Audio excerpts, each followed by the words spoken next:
Welcome back. I'm Brandon, the HBAR Bull, once again joined by Zepsi. We both do some contract work for the HBAR Foundation, but we don't do these weekly updates in any official capacity. We're just coming to you personally to give you the latest in the Hedera ecosystem. Welcome, Zep. How's it going, Brandon? It's going good. We better get to it because we have so much stuff to cover. But as always, none of this is financial advice. Use it for entertainment or educational purposes only.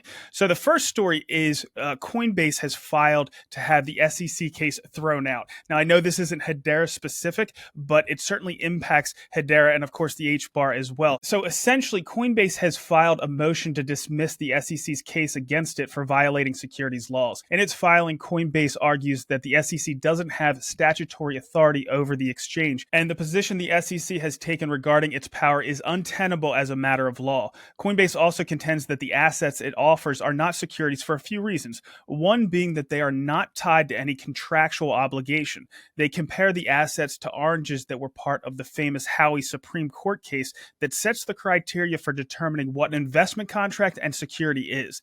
The Howey case involved the sale of real estate that came with orange groves and promised income from the sale of the fruit, the oranges.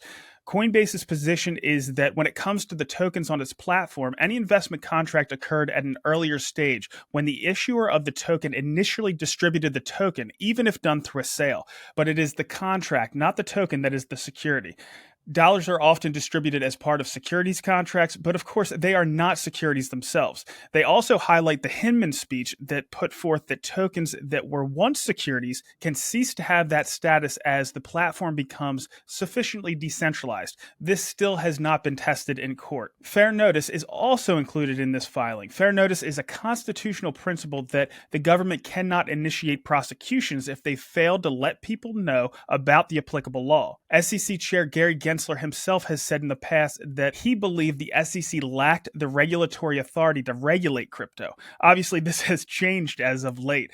Finally, there's the major questions doctrine, something that was mentioned by the HBAR Foundation Chief Legal Officer George a couple weeks ago. The major questions doctrine vaguely states that Congress should not delegate to agencies like the SEC on matters of major political or economic significance. And considering Congress is floating a bill on crypto that would address many of these questions, it's pretty clear at this point that there are major questions around crypto, and I think the courts will agree. So, Zep, next week I'm going to get some additional insights from George on specifically what came out here. But do you have any thoughts before we move on? You've got all this going on with the SEC, with Binance, with Coinbase, and all this sort of regulation sort of swinging from the hip, I suppose. But in the background, it's good to remind ourselves that we have these major financial institutions who are at least pro Bitcoin, and then the wider landscape that entails. Was it 2 weeks ago we had BlackRock file its ETF. This week Fidelity refiled its ETF for the Wise Origin Bitcoin Trust, and then Kathy Arks also come out saying they're in first line for their Bitcoin ETF. And then you look outside the US, and you've got Hong Kong, which is now back up in trading, taking that break from mainland China, of course, but being endorsed by mainland China as Hong Kong is.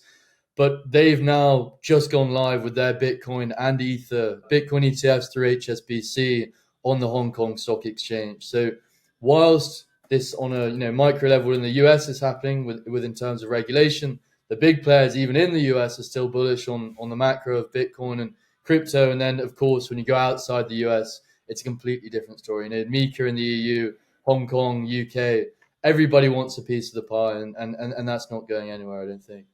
Yeah, Hong Kong is making some pretty big moves. I know that there was an index put out by Wu Blockchain, which is going to be a big player in that space, and it included HBAR, so that's certainly positive. The main thing we can do is just continue to create value, and you can't keep a lid on innovation like this. And some of the value that's being created, of course, is coming out of Swirlds Labs, and they had a really fascinating ChatGPT plugin that they put out this week, and I caught up with Ed Marquez to give us some insight, so check that one out. Ed, can you start off just giving us a quick overview of what the Hedera ChatGPT plugin does? Sure.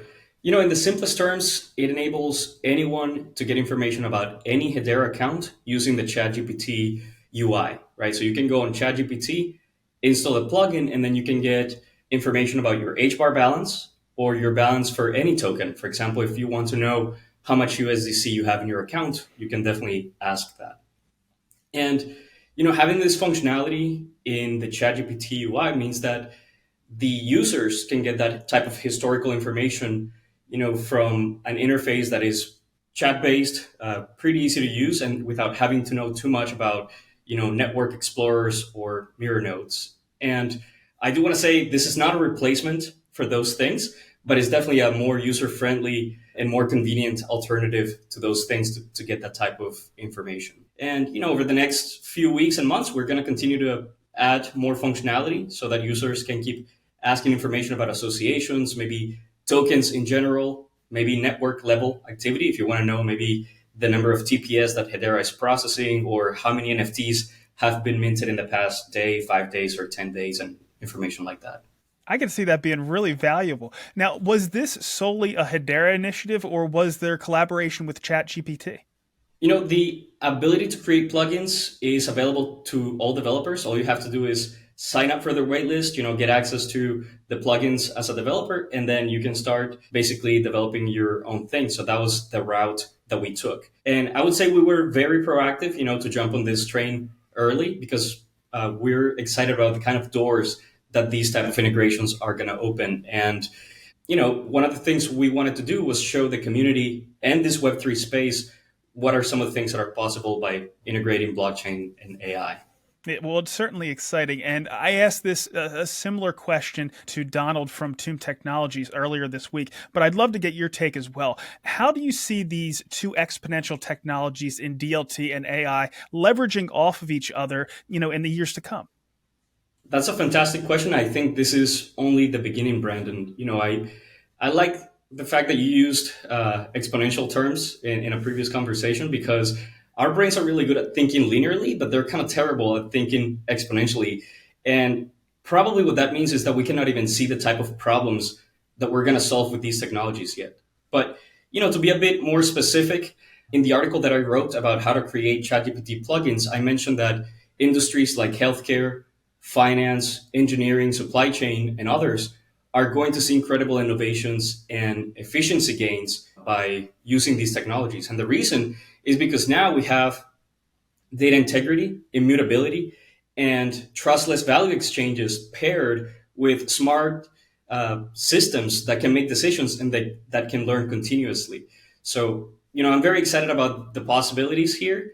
I think we're going to be able to solve problems and challenges in ways that were not even possible before. So I remain optimistic, and I think the future looks bright. Well, Ed, you and the Swirls Lab team keep building this tooling out, and we'll try to keep getting people to use it. Thank you so much for swinging by and telling us about it. Thank you for having me, Brandon. The thing that I really liked about this ChatGPT plugin, beyond the sort of ingenuity in itself, is the wider pickup of the Web3 media. We had Cointelegraph cover it. We had multiple Web3 publications cover it. We saw Bitcoin Whale, I think it's one of the big sort of whale tracking accounts. They covered it. There was just so many different publications, so many different figures, all sharing this information. And what I really like about that is it's sort of reflective to me of Hedera's more sort of aggressive marketing approach that we've seen the last sort of year and a half or so. They've understood that there are buzzwords that exist, and rather than networks themselves being covered based on their own sort of capabilities or whatever they're doing, the things that get the most clicks are these buzzwords. And at the moment, that buzzword is ChatGPT. So if you can play these media publications at their own game, whilst giving the end user or users or community members and the developers in the ecosystem more utility, you're sort of hitting two birds with one stone. We can get that news coverage and we can get extra utility. And on the note of utility, the plugin just came out. And within a day, I'd seen one of the community devs in one of the Discords for an NFT project. They've already integrated it into their Discord in a bot so that someone can put their account in and say, what NFTs do I own? And it'll come back saying you own a lazy superhero, a dead pixel, whatever it is. So you can query not only fungible tokens, but non-fungible tokens as well. And we're already seeing instances of this in community Discord. So it's great to see. There's some real value there. There's no question about that. Now, we do have some really serious topics to get into a little bit later, but I do want to do something a little bit lighter first. We had an amazing event in Karate Combat 40 this past week, and the Up Only Gaming took it to a whole new level. I caught up with Dane. He's an insider with Karate Combat, and he had some really interesting things to say, so let's check it out. Welcome, Dane. What's going on? The HBAR Bull in the house. Thanks for having me. This is great. Yeah, I'm so happy you came. Now, my audience has heard me talk about Up Only Gaming a few times, but just for anybody who might not have heard, can you just give us a quick description on what Up Only Gaming with Karate Combat is? Yeah, of course. Up only. What is that saying to you? Well, it means that you can't go down, but in this case, you can actually stay flat as well. So you might want to rephrase it as lossless betting. So you do pick a bet, you pick a choice, somebody you want to win the fight. If they're the winner, you go up. But if they lose, you keep even the amount you staked on that fight, you keep that amount. Sure. There's no losing. So that's what Up Only Gaming is in a nutshell. And of course, all this is done with the Karate Token, which is built on Hedera on the newly launched Karate Combat app, which is amazing, by the way. I guess considering this, I just watched these fights over this past weekend. What were your thoughts on the fights this past Saturday at Karate Combat 40? Oh my goodness. This is one of the best Karate Combat events ever. There was the level of competition between each pair of fighters was phenomenal. We had some razor close fights, and not in that boring way that sometimes you see where, they're a little too evenly matched. They're scared of each other. No, we had action almost nonstop throughout the night. There were knockouts. There were some strange decisions. We could talk about that if you want. There was like a no contest. That was a little odd. That was. We even had like a split decision, sudden victory round fight. So things don't really get more competitive than that. But the main event was absolutely earth shattering. I for my money, and I watch all the combat sports just for the record, it's one of the best fights, not karate combat fights. It's one of the best fights I have ever seen. It's exactly what I said. It was the best fight that I've ever seen. And I've been watching UFC forever. I mean, like Lawler McDonald might be up there, but that was a little bit bloody for me. This just skills and striking and heart was just absolutely amazing. And of course, everybody can watch that on YouTube right now. So go check it out. The main event, watch the entire thing. It's all worth it. Yeah. That's one of the best parts about Karate Combat, honestly, is that it's totally free. Every fight that they've ever had is free. It's on YouTube. And I think even the events always stream for free on karate.com right on the homepage. So it's still up there right now. If you want to go see the even if you only have time for the main event, you have to go see it. Yeah, no, absolutely. I completely agree. So that's the guy who won, by the way. Yeah, he's a monster. He's not very tall. He represents for us short guys, but he did an amazing job, and his competitor in Quay Hagen. But just to get back to the Up Only Gaming, since that's where Hedera is focused, it seemed like the percentages represented on the Karate Combat app were pretty close to reality, even closer than the final official betting odds that I heard you covering before. And huge shout out to you and Nick, who did a great job kind of getting us up to speed on where everybody stood. But what were your takeaways from the contrast between those two, the official betting odds compared to the Up Only Gaming on the app? Certainly, yeah. Shout outs to Nick Kalikas, who is actually an odds maker. So not only did he help me digest the odds, he actually puts them together initially for some of these offshore betting websites. So great to talk to him. Great to share that with the community, with all the H-Barbarians, especially the new people who are getting into Karate Combat just for the first time. I have to say, you're right. The most stark contrast from the real betting odds, when I say real, I mean cash betting odds where you can lose, versus the Up Only Gaming betting odds with the Karate Token, was the main event. We saw Rafael Agaev, who did win the fight. In hindsight, he did win the fight. Sure. But we saw him open up, I think fairly, by Nick, as a minus 700 underdog favorite. Now that's already a huge favorite. Huge.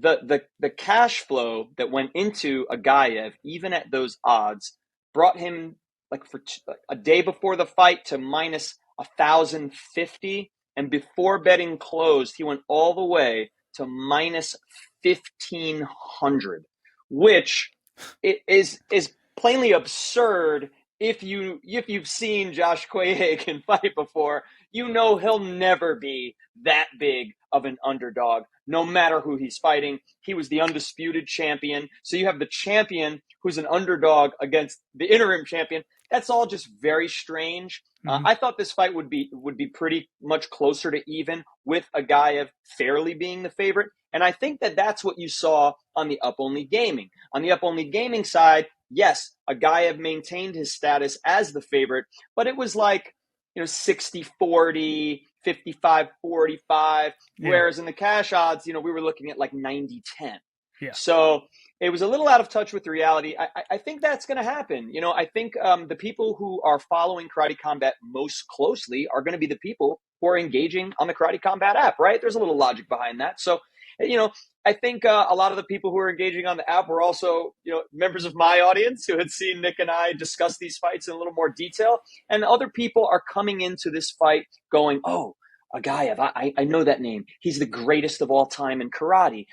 Take my money, right? So now in this case, he did win, but I still think that, when you're betting or voting, in the case of the up-only gaming app, because you can't lose, it's you have to play the game. And the game is about how far is the underdog? You mentioned you bet on, this is before we went on, but you bet on a lot of favorites, and favorites don't always win. And when they do win, you get less of a return. So to play the game a little bit, it's good to pick underdogs. And I think Quay Hagan was like the perfect example of an underdog that you pick. So yeah, absolutely. And watching that fight, I would have given the first 4 rounds to Agaev, but the last round definitely went to Quay Hagan. And if it went to another round, I think Quay Hagan might have taken it. So he wasn't that much of an underdog, that's for sure. Clearly, he was in the fight and could have won it, could have even knocked Agaev out, right? And both guys, it was a competitive fight, though. I do agree with you. The right guy won on card. All right. So one more thing, we've been hearing about this up-only gaming app for a long time. I'm sure it was in ideation for a long time before. Compared to when the Karate Combat up-only app was in that ideation stage and just a concept on paper, to now being a live app that we can interact with before and during the fights, have your views changed on the potential for up-only gaming? Oh gosh, yeah. Especially because my relationship with Karate Combat, it began, I want to say 2.5 years ago now, and that relationship, I came into it as a martial artist, as a marketer who had working for mixed martial arts journalists and websites, and the World's Strongest Man, so all the sports and marketing background. So I didn't come into, I own a Bitcoin, whatever, but I'm not like a hardcore crypto guy. So it was at least 1.5 years before I even heard the phrase up only gaming and DAO, like, well, what's a DAO, and now all that stuff that was, I wouldn't say totally foreign to me. I'm savvy, I'm young, I'm into tech, but it was definitely not native to me, if that's a fair way to describe it. So, I had these very intelligent people on the Karate Combat team behind the scenes kind of saying how excited they were. And I was still like, I don't know, this is, crypto's not exactly booming right now. At the time we were, in that COVID crash, as they like to call it. So, but the potential was explained to me in words. That's one thing. Actually getting my hands on the app during the beta test, that was a whole nother experience. I got to beta this app, and I got some testnet karate tokens that I could play with for KC38. So because I believe this is the second public event where you could wager with karate tokens, and I loved it, man. I was having so much fun. You get some skin in the game, and yet you can't lose. So the incentive to pick an underdog is there. It's like, oh, I'm going to pick more underdogs because what's the worst that can happen? Really nothing. Well, I don't grow more, So now I'm 3 events in, because I'm lucky enough to have been a beta tester, where I've used the Karate Combat app for all 3 of the most recent 3 Karate Combat events. And I love it, man. And now, not only is it just that side of it, but the governance aspect is interesting. They've already changed a rule. So now if there's ever a split decision, it automatically goes to a 4th round. And I was advocating for that. So I got to be a little bit of a politician, Now that I'm independent from Karate Combat, I used to be, their senior marketing manager, but I started a video game company. So now I'm an advocate, which has been so much fun too, because the potential here, you could be a politician, you could steer people right on the betting, you can vote yourself. It's tremendous. I've even started expanding to more Hedera projects and HBAR projects. So just today, I bought a Karateka NFT. Yeah.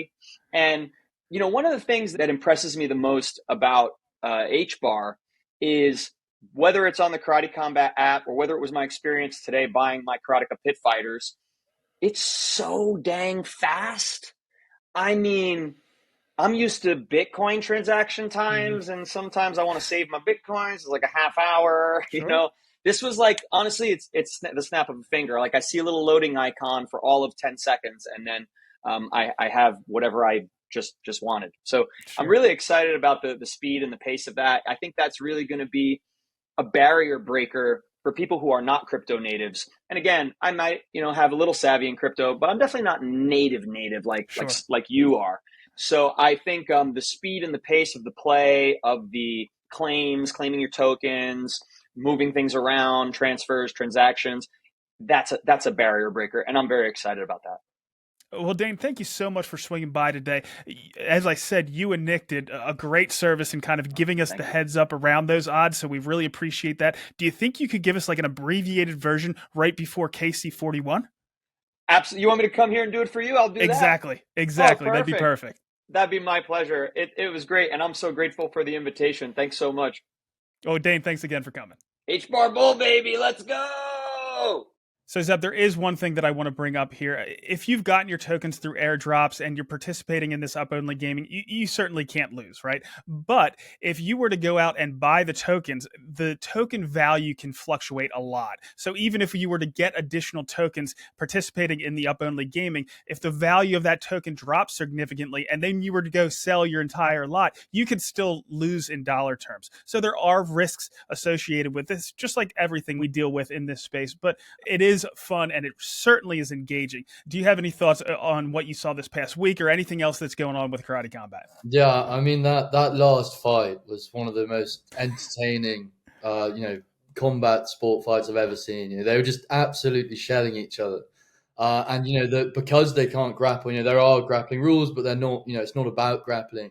You really just see sort of two titans go at it. And I think just from an entertaining prospect, so many people within the UFC are there obviously for all aspects of MMA, but a lot of them really love the hand-to-hand combat, sort of, fist to fist.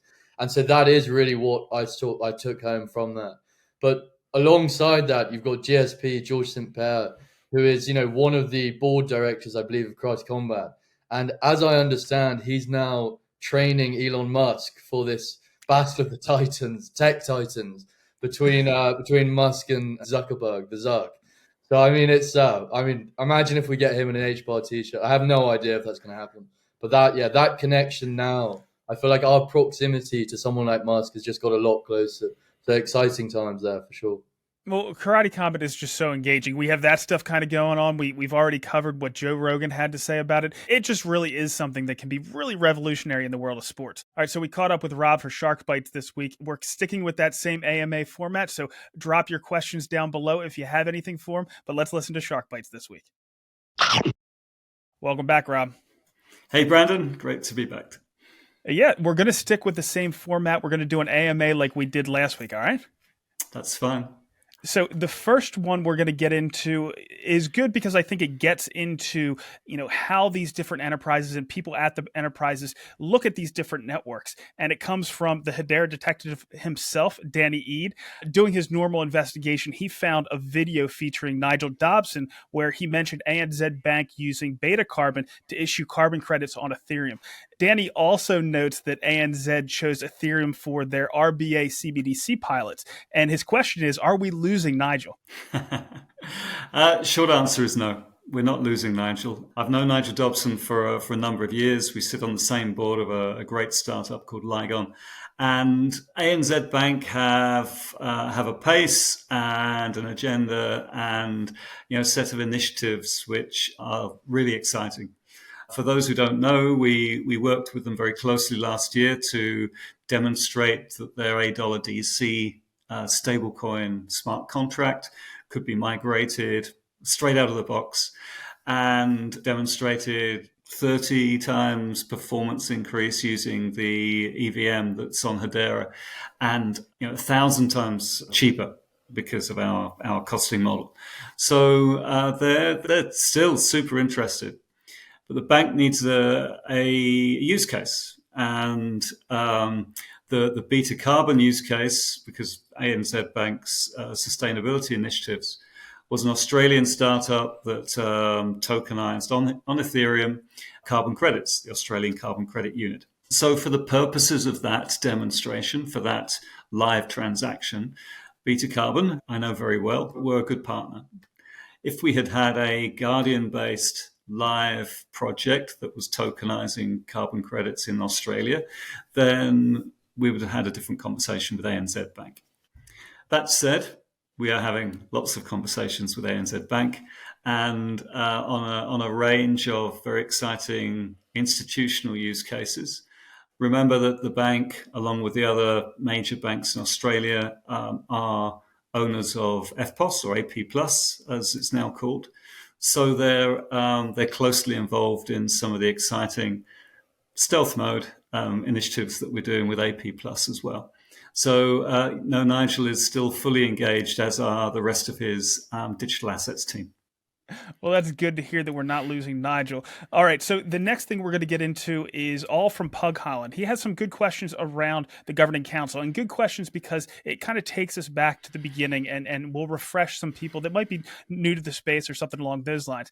And I'm going to lump the first two together because it's around their decision-making and what they have power over and things like that. So the first question he had is, can the governing council vote to raise transaction fees? And the second one was, could the governing council vote to extend the membership of a current member beyond the term limit? And just to give everybody a heads up, you have 3 years, and as long as you're voted back in, you can serve 2 3-year terms. So it's a total of 6 years. So what are your thoughts around those? Well, it's a governance model that allows for change over time. This is a 100-year network, and you wouldn't expect everything to be baked in from the beginning. You need to be able to have an appropriate way to change as we grow, as as external conditions require it. So I don't think anyone expects it to be locked in from the first day and will be the same right through to 100 years or more from now. So the question really is, what is the most appropriate governance model to be able to oversee and affect change when it is necessary? The network fees, to answer the first question, are absolutely able to be changed if necessary, but the governing council has needs a majority to do that, and it needs to be done for the good of the network. This, I believe, already happened once. The token service fees were discussed and voted upon. So the mechanisms have been tested. The Treasury Committee and the Technical Committee are involved in that. The Treasury Committee from the perspective of the overall economics of the network and what is necessary in terms of the various transaction types on the network in order to create a network that is sustainable over time and able to grow. And then, of course, the TechCom needs to be able to support that from a technical perspective. And both committees feed up into the Governing Council, providing expert and informed opinion in order for the Governing Council to vote and make any decisions to change. That said, they need a pretty good reason to change these things. But this is a transparent way of affecting change, unlike the shady cabals of coders or the centralized cults of personality in some of the other networks, where it's very opaque who is making the decision and why that decision is being made. So, for all these reasons, absolutely, this is the best model for governance anywhere in any of the Web3 space. And one thing around the fees, like I expect the fees to change over time depending on what the needs of the users and the network are. And you said that takes a majority. Now, there are different levels. Like you might need a super majority for some things, and there are even some things that need a unanimous vote on for the council. Is that correct?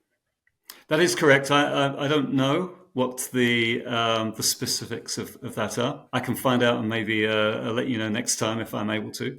But yeah, absolutely. The rules on voting are laid down, and the governing council, always follows the rules.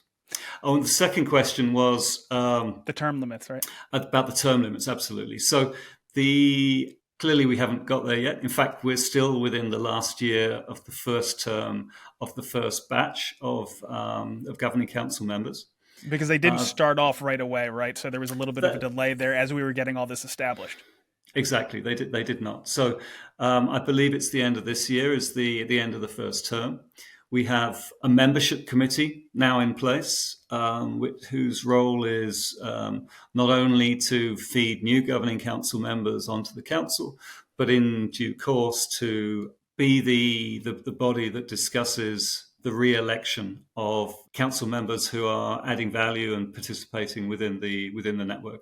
So after 2 terms, we're 3.5 years away from that. So ask me again in 3 years. So we have a little bit of time. Now, Rob, we had a few technical issues today, so we have to cut this a little bit short. But I do want to say, everybody, thank you so much for putting your questions in. And if you have a question that wasn't answered yet, be persistent. Keep putting it in there. If for whatever reason I don't think we can answer it, I'll reply to you and let you know why. But with that, Rob, thank you so much for swinging by, and we'll see you next week. Thanks, and CoinMan, keep the phishing attempts coming, and I'll sooner or later I'll answer one. I think it's so valuable to be reminded that these use cases are being built behind the scenes because, of course, we have our own breadcrumb trails. The community, the experts are picking these up and piecing them together and usually getting the right answer. But when you hear from someone as established in the community, but also in the industry as Rob, it's the gospel. We know these people are building. We know that FPOS and AP Plus are working with ANZ Bank. We know AP Plus has got these use cases in stealth. And that reminder, I think, is just so important. Yeah, invaluable, really. So thanks again to Rob, for sure. Yeah, we're certainly going to stick with that format going forward with Rob. But the next thing we want to get into, just this past week, we did Hedera in healthcare for our Twitter space. And Jim from Acor had some really interesting things to say. He brought up something that has been mentioned many times in the past, that sometimes you can overestimate what you can do in a year, but you underestimate what you can do in 10. And that's really important with exponential technologies like we have in the case of DLT. So essentially why I think that is because right off the bat, you see the potential, you see where we could go, but you don't have all the infrastructure. You don't have all the pieces in place to build everything you see the potential for. But as time goes on, we start to build out those pieces. The HBAR Foundation has been a huge part of that over the past 18 months. And then once you start to get all those pieces in place, then you start to see them leverage off of each other, and we start to realize that potential. But that doesn't happen linearly. Once you have all those pieces in place, you see that hockey stick take off. The next things we're going to talk about here are a perfect example. HealthReady, who we're going to talk to next, we have Maria. She is the founder of HealthReady. She couldn't have done what she's doing without some other tools in place, without Acor in place, without Tuum Technologies in place, which we're going to talk about a little bit later. But what she's doing is absolutely invaluable, so let's check that one out. Maria, to start, can you give us a quick overview of what HealthReady is and why you started it? Sure. So HealthReady is a platform that really serves patients who suffer from rare diseases or rare forms of conditions, i.e. like a rare cancer. And the concept of the platform is first to empower patients in a way that they can use their data to help themselves be found and get involved in clinical research. In a lot of cases with patients of rare diseases and rare conditions, they're often the most hardest to find, and they're the ones least likely to know of trials available to help their condition. And sometimes trials is their last resort. Either could be a terminal cancer or just for a better quality of life when you have a chronic rare disease condition. So conceptually, the idea is me as a patient, I use my data to help myself be found. And that helps clinical researchers when they're looking for patients in these rare categories. It's actually like an accelerator for them because now they've got validated, qualified data from participants who are willing and interested in getting involved in the clinical trial. So it's sort of, let's say, quote unquote, a nice match.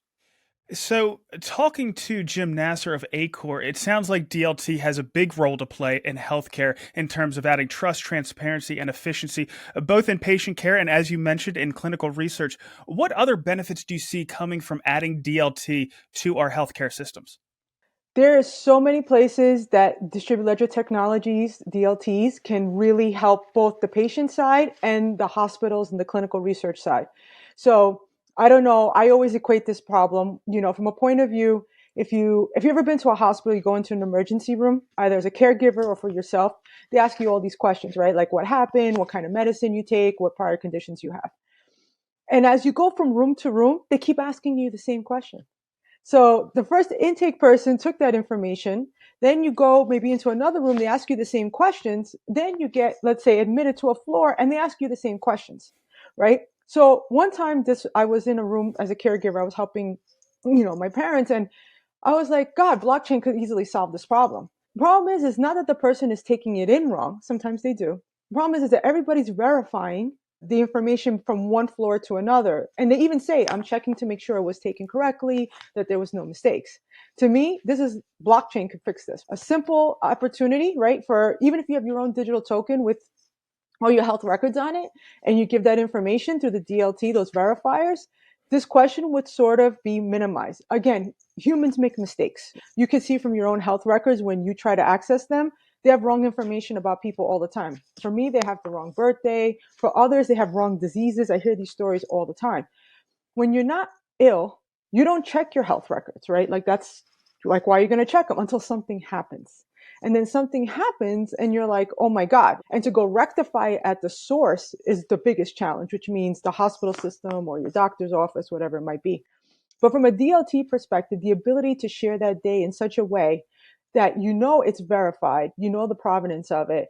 As a patient, it even empowers us as patients to access it and transact it.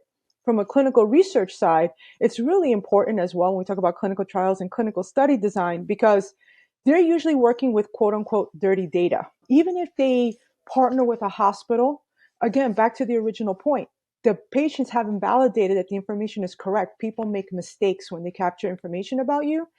And this is the data that the clinical researcher is using to either do study design or to try to recruit patients into their trials.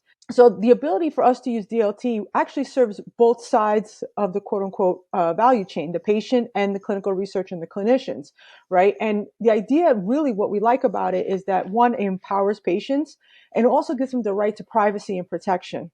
And from the researcher side, we can actually prove the consents and how the data, with the hashtagging and everything, how the data is accurate and, actually approved by the patient to be shared with them.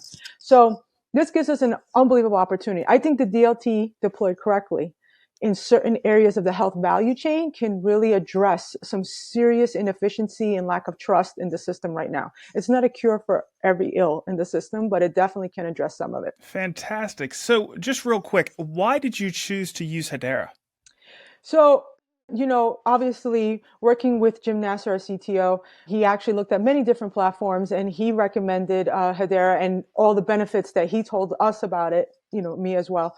The idea that it was, number one, as a young startup, the idea that it was affordable. Sometimes these platforms can get a little crazy. So one, that was important. The second part was the scalability of it.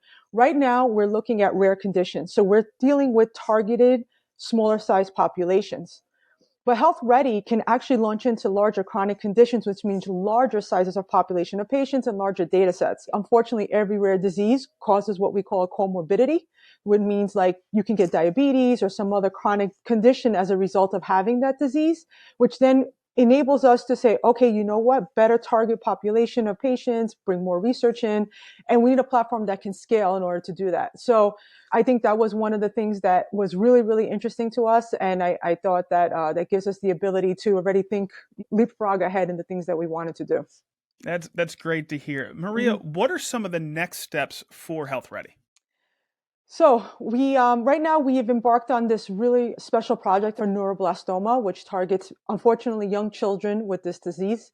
In the U.S., about 800 children under the age of 5 get diagnosed with this rare neural cancer, and unfortunately, less than 50% of them survive. So the idea here is, again, just alone, childhood cancers are considered rare cancers. But in this category of rare cancer, there becomes ultra rare versions of it. And the ultra rare versions are the ones that are less likely to be patients found or get clinical studies designed for it. So what we're trying to do is work with the parents to like get their child's data in there so that we can actually do algorithms across the data and see where these special rare forms are, as well as help the other patients get into clinical trials. Unfortunately, with cancer, even if you say neuroblastoma, it's not like one type of cancer. There's like already 70 different genetic mutations to that particular one, plus the ultra rare genetic mutations. And each one, unfortunately, has its own trial. So just because you have it doesn't mean you qualify automatically for each trial. Having all this data from the patients and the willingness to participate allows clinical researchers to create further study designs on targeted therapeutics. And this is our goal. It's to really start getting ultimately clinical study design around patients, real world patients based on their real world conditions, rather than saying, I have an idea for a design and I'm going to try to fit patients into this box. This is the mold that we're trying to break, and this is the opportunity that we have and what we're really trying to bring forward in the rare disease and rare condition space. Maria, I can't think of a better use of DLT. You're doing a fantastic job. Thank you so much for stopping by and using Hedera to enhance your business and improve medical care in general. Absolutely. I think Hedera is a great tool for us, and it's really helping us achieve our mission. So we're delighted to be using it. So, Zep, this aspect of the healthcare industry is completely new, right? It's a new frontier. It wasn't possible until we had the tools that we're seeing now. Do you have any thoughts? Yeah, I mean, healthcare data as a whole is sort of invaluable. It's one of the rarest commodities within data, and like you said, it's sort of untapped. But when you have data like that, it comes with privacy concerns, and of course, not the end user, the patient or whoever it is, whoever's record it is, they have to be put first, and that's what I really like about what Jim's doing. What I really like about DLT at this intersection with healthcare is it's about ensuring that trust. Hedera is the trust layer of the internet, and we really, really need, when this data is being pulled, I think it has to be on DLT, for this kind of reasoning. So I'm excited to see where Jim takes us. Like we said, he's been building for a long time the ecosystem, very well respected, and it's really coming together for him now, and it's exciting to see. Yeah, and HealthReady, again, like I said before, wouldn't have been possible without Tuum Technologies. That infrastructure has been critical. And we also caught up with Donald. He is the CEO of Tuum Technologies to tell us about what they're building and how they were integrated with HealthReady. Donald, to kick this off, can you just give us a quick recap on what Tuum Technologies does? Yeah, so Tuum Technologies, what we do is we turn data into verifiable data. So my co-founder and I have been doing this for over 5 years. We've been doing research and development in the field of decentralized identity. We've been doing a lot of different prototypes around the user experience of giving ownership of data to the users. How do they interact with the digital wallet? How is an enterprise going to deal with the ability to sign data? And who's going to cover that cost? And really just try to understand where the market is around data and verifiable data. And that's what we've focused our time on. So you mentioned decentralized identity. Can you tell us what decentralized identity is and why it's important? Yeah, so what we've focused on primarily in the field of decentralized identity is the W3C standard, decentralized identifiers or DIDs, and verifiable credentials. So this is a standard that's been going on for a while, but it's been recently more popular as a recommendation. And it has a lot of different methods. So you can have over 100 different methods of this, and we've focused on the most popular ones. So, and something that we've done a project with Hedera, we've focused on the PKH method. But basically what it is it allows you to sign the information. So different parties can be the signer, they can be a validator. And what you have is a creator of a verifiable credential. You have a signer, a verifier, and then you can have these verifiable presentations, which essentially what you're doing is if you are using a ledger, you can do this on or off chain. You're taking a piece of data and you're adding more provenance to it. Okay, I understand. And you're working on an identity solution for MetaMask. Can you give us a quick overview of that initiative as well? Yes. So just over about a year ago, we met with the MetaMask team. We learned about MetaMask snaps. For any developers out there, I highly recommend that you look into this. And what it is, it's the ability to extend the functionality of MetaMask, which is probably one of their most important initiatives that are coming out here soon. They've been working on this for a while, and it's supposed to go to production in September. And what we did is we provided the ability, it's called an identity snap, and you can do all of these functions I talked about using MetaMask. So you can create a DID, you can create a verifiable credential, you can sign it, you can verify it, you can have a verifiable presentation, all these cool functions that you can do around data. And what we did is we worked with the Hedera team, and we made this so that you can use the Hedera ledger. So that's important if you're wanting to do, like I said, a lot of this you can do off chain, but the information that you're doing on chain, you can do this with your Hedera account. Perfect. So another thing I wanted to cover today is you're working with a couple teams I've recently interviewed in Acor and HealthReady. How is Tuum involved with that collaboration? Yeah, so whenever we started this, about 9 months ago, we got introduced to the Acor team. One aspect of all this, let's just take a step back. Healthcare is very critical in this space. That's one of the spaces that we wanted to highlight with the importance around data and verifiable data. And it was a perfect mesh to work with the Acor team because they already have a lot of products in this space. And so what we've done is we created the ability to use this identity solution on MetaMask. And what their team did is they used it to implement into the HealthReady platform. So one key component of all this is that you can also use it as an authentication method. So instead of signing into their portal with a login or a password or something that's produced by a centralized platform, what you can do is have your verifiable credential and you can sign into the HealthReady portal that way. So there's a demo coming out around that, but the functionality is in place now so that you can use the MetaMask wallet to have a Hedera ID account and sign in with a verifiable credential on that platform. It was hard at first when I saw your presentation around MetaMask snaps to know exactly how that would be used. So it's great that we have a real world example coming out already. So another thing I wanted to cover here is the current hot topic, which is of course AI. And I understand Tuum sees some potential in that area. How can DLT and AI enhance each other in your view? Yeah, so this is certainly a hot topic. And I do believe that we're in a perfect space for this because the way that we look at it now is we believe that every company is a data company. Everything they do is around data. And we believe that every company will become an AI company. And what that means is not specifically going out and building out their own language models, which many will. They'll have their own proprietary systems, or they'll be using the large systems of AI. But it's all around data. AI consumes data. So if you take, for example, what we talked about in the healthcare space, and this can be done today, you go onto a product like ChatGPT, you ask for a health-related question, it may recommend a big pharma medication that will solve the solution that you're looking for with or without the support of a doctor. But you may ask yourself, who, what, when, where does this information come from? Why do I trust this? What parties involved in the chain of information are providing their stamp of approval? And that's exactly what we do. This is what we do. We add that provenance to the workflow for AI systems.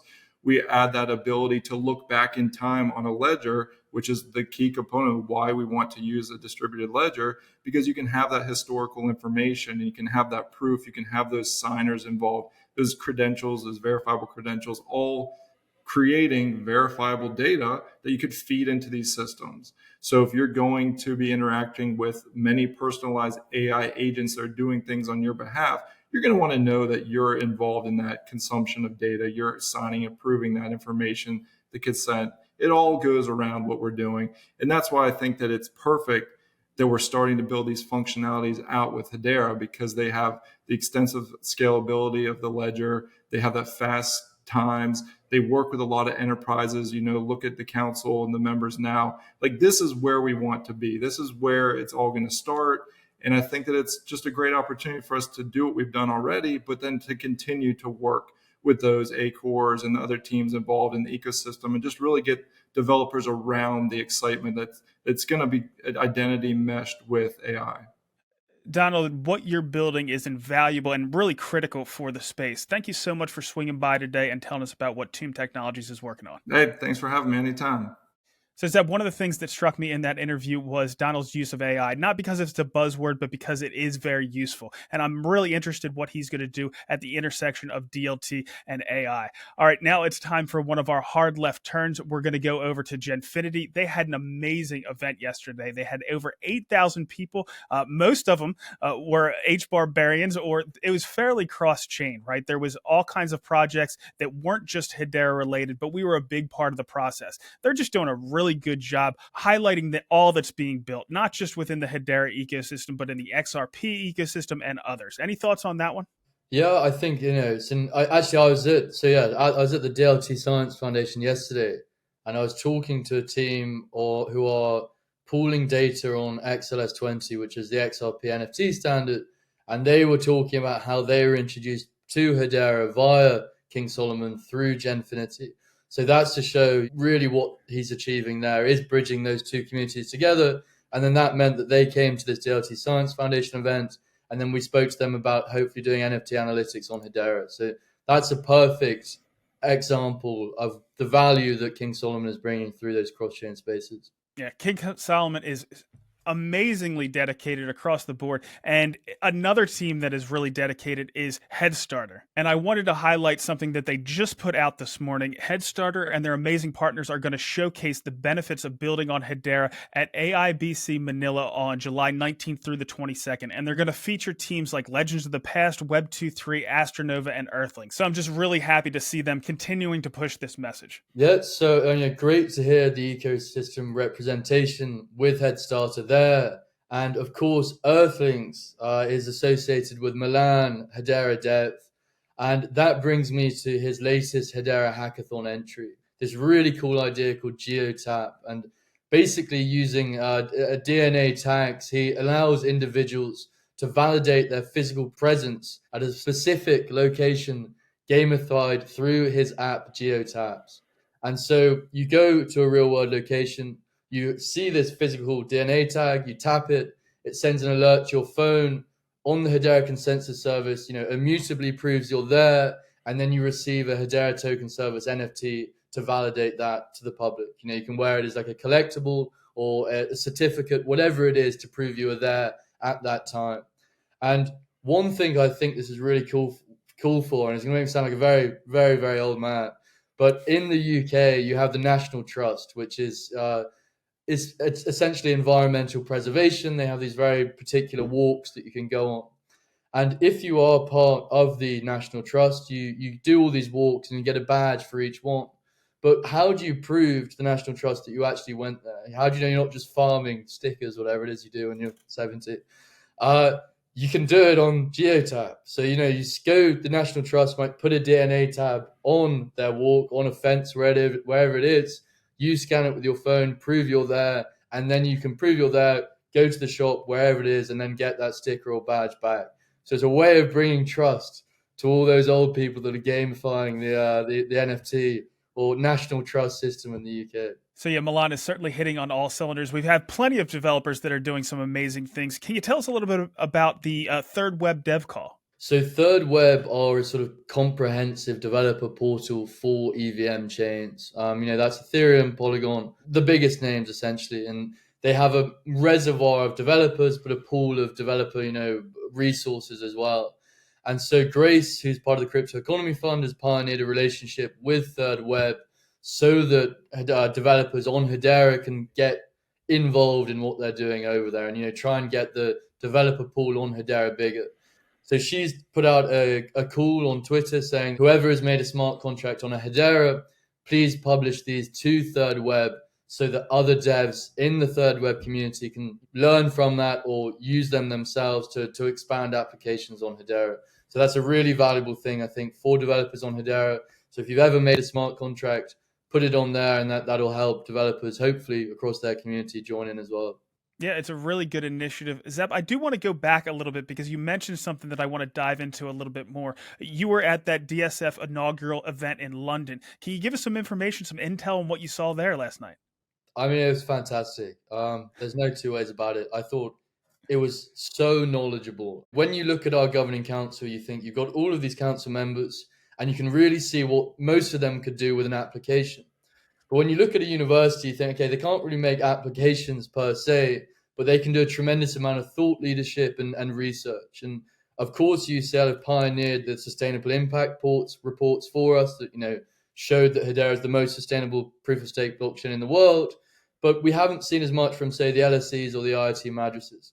So this is those institutions all coming together under the lead of Paolo Tusca for UCL, under a new organization that is going to be pioneering DLT research, DLT education throughout universities, throughout both as current students, but also, the alumni. And so what we heard in the first sort of introduction was that there's over 40 universities that the DLT Science Foundation has contacts with that are interested in learning from the DSF. We also heard that there's a student hackathon, which already has 300 plus applications on Hedera, all of the applicants for Hedera there. So in terms of these early we're already seeing early progress, but you can really see if we can get to all of these universities, explain to them why Hashgraph is more secure, more efficient, more sustainable than the blockchain for these young developers that care so much about environmentalism, of course, but also about creating something which can scale. You don't want to be on a blockchain that falls at the first hurdle. You want to be on the hash graph that takes you over every hurdle. And so that is just, I think, a massive education that needs to happen industry-wide. What is the hash graph? Why is it amazing? And that's exactly what they're doing there. And just the caliber of people that we heard from, the first interview was Max Walker-Williams interviewing Mance explaining why we're associated with the DSF. And then we had Neil Meaney interviewing the ex-deputy governor of the Bank of Canada, talking about CBDCs. We had two new grantee dApps do presentations, one called Songbird, one called Mint Road, both in the entertainment industry. And then we heard from the editor-in-chief of Cointelegraph. We heard of Upscale, which is, bringing, I believe, livestock onto the sort of open market in regions where they don't have banks, putting crypto traders in contact with these farmers so that they facilitate some kind of agreement there outside of the banking system. And there was so much. We had a fashion leader there as well from Dubai. And it was a really fantastic evening. And even the networking afterwards, I saw Wes looking very excited. I caught him as he was going into dinner. And, I think he's onto something there for sure. I mean, just to quickly summarize one thing, ESG is at the core of this institution, the DSF, because of UCL, because of Paolo. And I know there's going to be a huge amount of, relationships there between ESG, between Hedera, between the DSF and that educational format. So yeah, great evening at DSF and really excited about where they take us. It seemed like an impressive networking event. All right, we're going to take another one of our hard left turns. We talked several weeks ago about Forum, an initiative from Michael from Swirlds Labs. It's one of his side projects, but I think it has a lot of potential. So let's listen to what he had.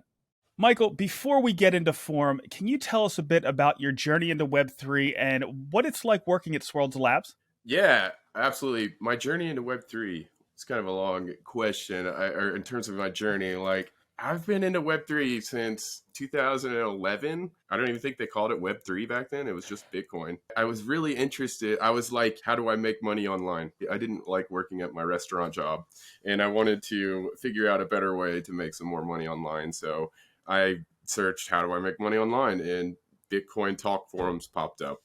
And I got into that. I learned about mining. In retrospect, it really wasn't that hard. You just download the Bitcoin client and click mine. It was back in the days when you could solo mine. And my dad was away on vacation at the time in Europe, and I had the house to myself for a month, and I was just mining Bitcoin for like a whole month straight off my CPU. You could CPU mine at the time. And by the time he got back, I think I had like a little over 1 Bitcoin, and that was like, it's like worth like $2 or something. It was almost no money.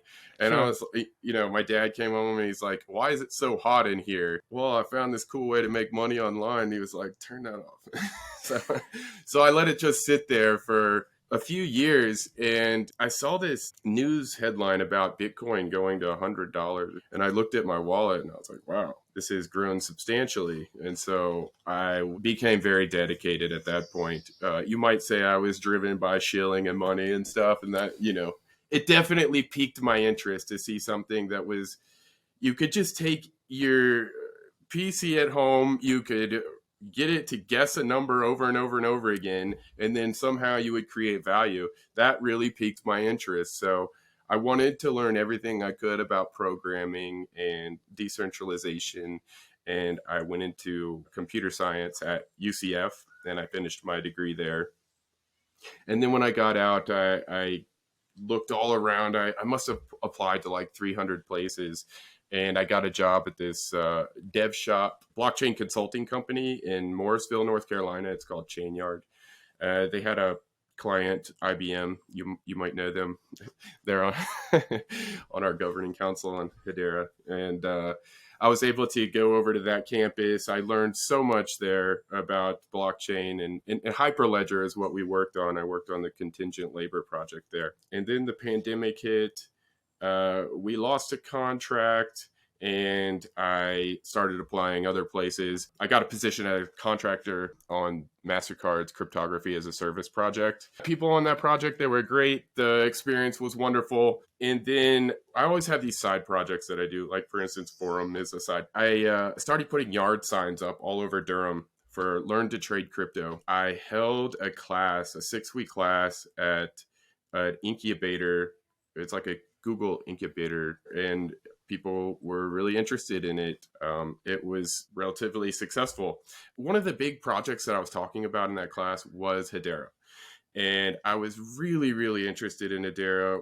I watched Lehman's Harvard talk, and when he explained the gossip about gossip algorithm, and it finally just clicked, it was like a chain reaction of how transactions are validated and how it's so much faster than traditional blockchain methods with proof of work. Just the fact that it was so lightweight and the gossip algorithm could really validate transactions in such a fast, lightweight way, and all the while keeping security, having the asynchronous property of it. And then the governing council, it all just lined up. I've seen a bunch of projects since I've been interested in blockchain in 2011. I've seen them come and go, and I've seen some stay. And Hedera had all the elements, and I just really wanted to work for them. And I went on the website and I applied. I didn't get a job as an engineer, but they did hire me as a developer advocate. And I'm thoroughly grateful and thankful for that. Who wouldn't want to work with a bleeding edge technology that's changing the world? Who wouldn't want to work with Dr. Lehman Baird? Who wouldn't want to work with him? He's an absolute genius. He's come up with this great thing. Ledgers are going to change the way that we interact with everybody in life. It's going to add trust to everything. Who wouldn't want to be right there advocating for such a great technology? And so that's kind of my journey, how I got here and why I stay here. Well, it's a long rabbit hole. I had a long rabbit hole myself, but it seems like you got to exactly where you want to be. Now, can you tell us about Forum and why you created it? Sure. Yeah. This project is very close to my heart. I grew up, I was born in 87, so I'm 35 now. I watched the internet evolve to what we see today, back from 56K modems to high-speed internet. I'm using Starlink right now to be on this. I've just watched the good things and the bad things. I used to go on a lot of forums when I was younger, and these forums were just a cool place to hang out and, discuss different things, share different things. They weren't the echo chambers that we see today. And I really started seeing these echo chambers become like solidified, it seems like around 2016. I had various friends that were experiencing getting banned or shadow banned. The stuff that they were talking about was pretty edgy, but I didn't really see it much more than that. But when I started looking into it, it was really kind of almost dystopian, and it's only gotten worse. If you've ever heard of being banned or shadow banned, a great example of this would be like the COVID-19 stuff. There was huge propaganda campaigns on all social media sites that would pop up information whenever somebody started talking about COVID-19, against COVID-19, against the vaccines. They would be banned, they'd be shadow banned. There would be little information blurbs that would just automatically pop up under these accounts and saying, this message may contain misinformation. Be careful on what you hear. But the whole time, it was more like the little information box. That was the thing spreading this information, because it was trying to carefully curate what could be seen and heard and how it was seen and heard. Whereas like anybody should be able to discuss anything and be subject to that criticism. The way I put it is like, any fool should be able to say any foolish thing they can imagine, and they should be subject to criticism, and there should be conclusions made from this collective brain trust hashing it out like that. Mm-hmm. But it's when a fool can no longer say the foolish thing is that you should be really worried. So for me, like the way I see Forum, the entire world has a collective conscious. And I call it like a brain trust. This brain trust is largely good. People are largely good. And when you have an environment where people can talk about stuff and other people can critique it and everything's open, you can talk about very tough subjects and come to good conclusions on those subjects because of that collective brain trust. But when you start putting this brain trust in these echo chambers where nobody can really crosstalk or say anything that might go against the status quo or the new normal, then you run into a situation where everything is very, what's the word? I keep saying dystopian because it keeps sticking out in my mind so much, but it really is kind of headed that way. And I feel like if you have an open forum where people can talk about things, you make it technologically impossible for these actors, these unpaid actors, largely like volunteers. Like if you look at Reddit, the moderators, those volunteer moderators, they do it for free. If you remove that element out of all of it, then you kind of get back to the old internet. And using a hash graph, using Hedera, we call it the trust layer of the internet. And so I'm using Hedera as the trust layer of discussion on this forum. So people can always go back and look at this open thing that everybody was able to talk, and nobody could be silenced or centrally moderated. And they can go and see for all of time what was said, what points were made, what counterpoints were made, and what conclusions were drawn from this brain trust that is overall good. Forum is not the solution to everything, but it's a step in the right direction. With the information you have so far, where do you think it's going, and what do you want for Forum in the future? Where I think it's going is it's growing. So that's good. What I hope for it is that it just is a platform to bring truth to light and empower content creators. One of the cool things about using Web3 technology to create a site like Forum is that you don't have to have annoying ads. You can turn the whole model on its head, and you can use micropayments to directly pay content creators rather than having these ads. So there are no ads on Forum. You go and you create a Hashpack wallet and you can start posting. It's actually, if you stake, I don't even know what the amount is really. Maybe it's like, if you have like 1,000 HBAR or something and you're staking it, the daily rewards you get from that allow you to post on Forum for free. So it's very cheap. It's about a penny to post, a penny to vote.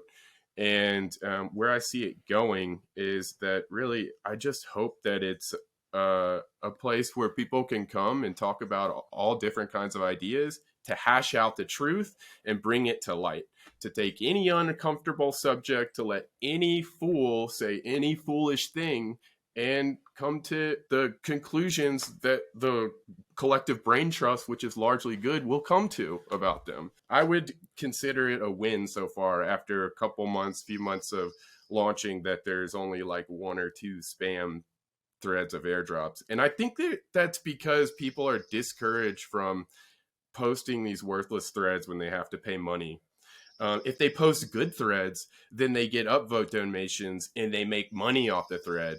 But if they post bad threads, then it just costs them money. That's where I see it going. And if it does become a problem with, if it becomes inundated with, terrible content, what I am excited about is decentralized moderation. So though you will never be able to remove any of the content on Hashgraph because it will always stay there, you'll always be able to go to Hashscan and see the messages. What you can do is create a flagging mechanism where, first of all, it should be fair and it should be open to everybody. There shouldn't just be one single moderator or a small group of individuals carefully curating whatever is seen or heard. It should be fair and open for everyone. So any user on forum should be allowed to go and flag whatever content they think is worthy of being flagged. And there could be a threshold limit where the UI, the user interface, once a threshold of flags is met for any post or any thread or any image, then from the UI, it can be hidden. And maybe there will be another unflag mechanism. For instance, if there's some campaign to try to stop stuff from happening, then maybe you can also have an unflagging mechanism to fight back against it. But the point of it is to really make it fair and open so that the people determine what is talked about and what is not talked about.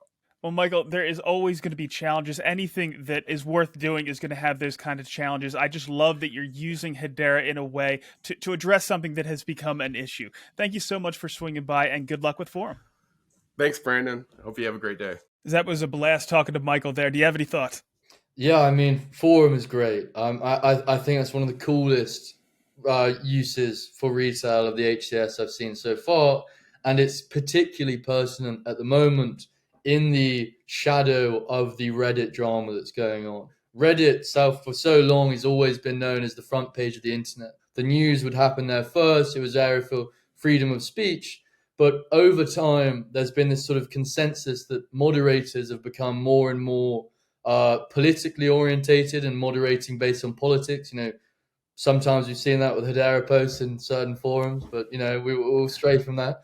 But even beyond that, there's a centralization of leadership around the CEO, who generally the admins and page runners on Reddit have a lot of issues with, that he sort of rules with an iron fist, and it's all about money, and there's no incentive for these creators who aren't monetizing.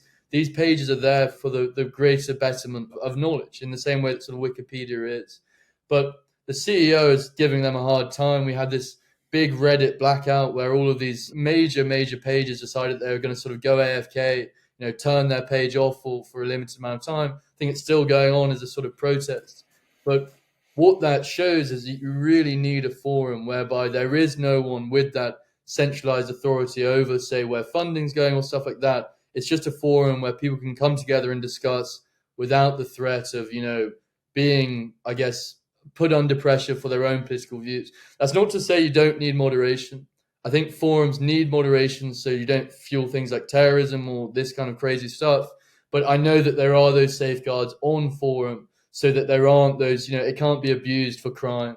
And that's great as well. So yeah, forum, really cool use of the HCS. I met Michael in Texas and he was great as well. So great to see everything coming together there.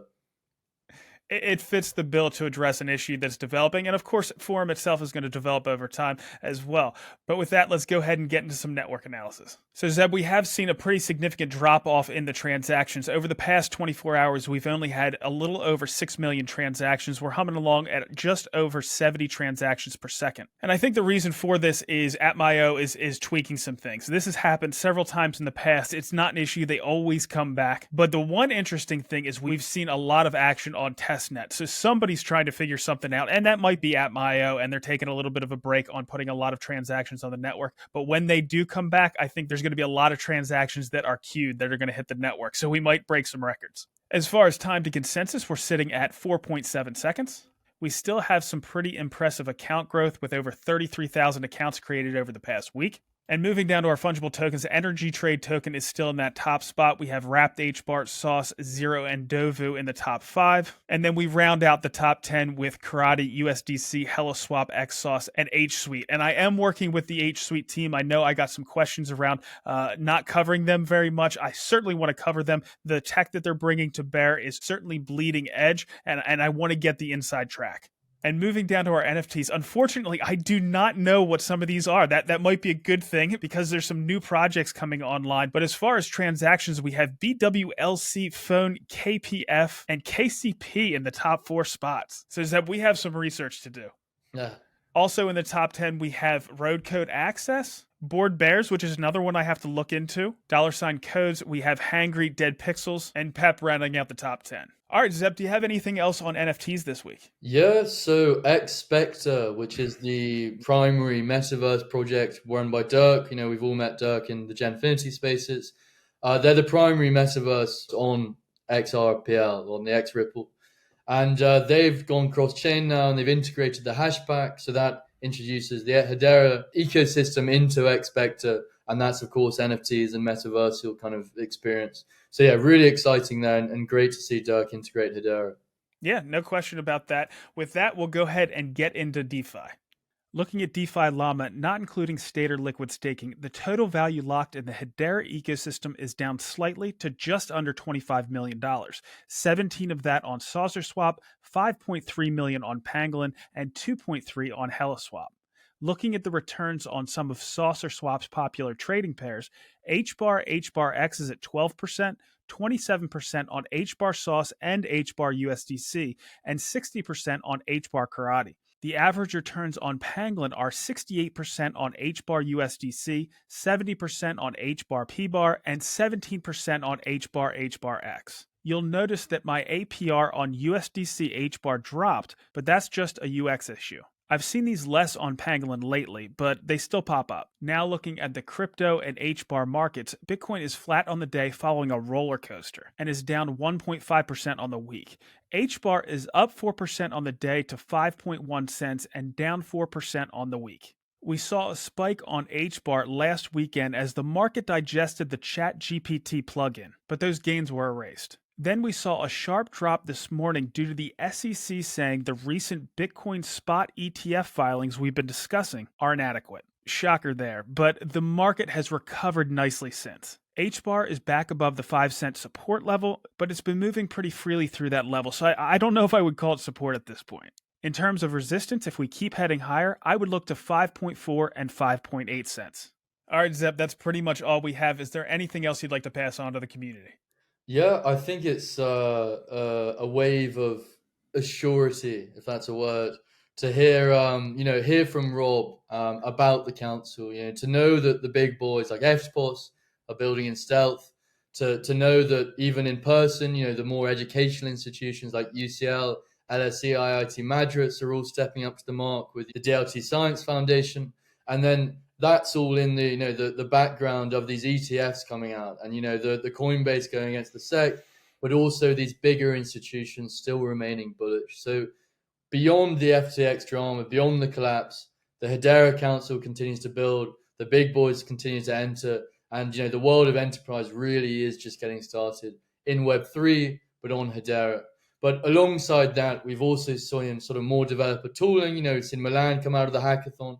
We've seen the ThirdWeb Dev Call. We've seen, Karate Combat really go all in, and then Forum as well. And I think whilst we've got this enterprise boom going on, this boom, we've also got the retail going, and the retail ones are going to be that take us to the next wave of tooling and onboard the next retail users. So a massive shout out to everything that's going on, and I think we're in a good position. Yeah, exciting week, and I'm sure the week to come is going to be exciting as well. I'm going to try to cover some more AI next week. I'm going to get an update from SaucerSwap. I do want you to drop any questions you have down there in the comments, because Rob can certainly address them, or if you have any topics you want Zep and I to cover, put them down there as well. That's pretty much all we have. We'll see you next week.